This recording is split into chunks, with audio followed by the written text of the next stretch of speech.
Revelation 12.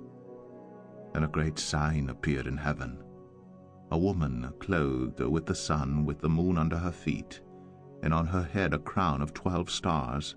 She was pregnant, and was crying out in birth pains and the agony of giving birth. And another sign appeared in heaven. Behold, a great red dragon, with 7 heads and 10 horns, and on his heads 7 diadems. His tail swept down 1/3 of the stars of heaven, and cast them to the earth. And the dragon stood before the woman who was about to give birth, so that when she bore her child, he might devour it. She gave birth to a male child, one who is to rule all the nations with a rod of iron. But her child was caught up to God and to his throne.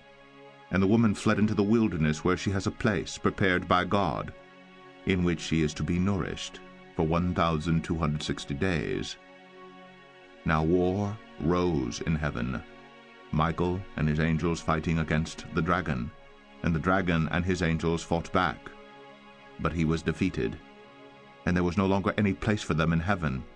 And the great dragon was thrown down, that ancient serpent, who is called the devil and Satan, the deceiver of the whole world. He was thrown down to the earth, and his angels were thrown down with him.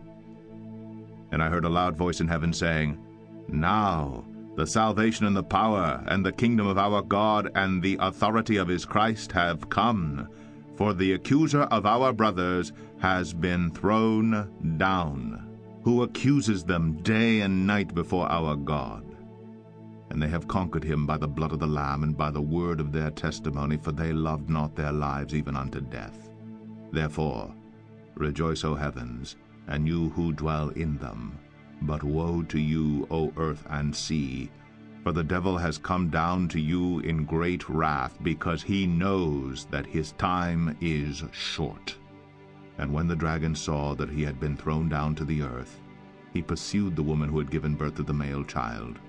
But the woman was given the 2 wings of the great eagle, so that she might fly from the serpent into the wilderness, to the place where she is to be nourished for a time and times and half a time.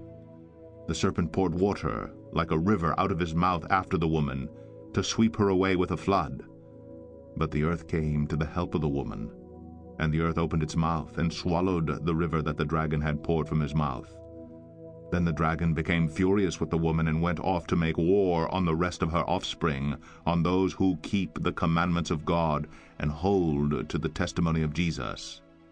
And he stood on the sand of the sea.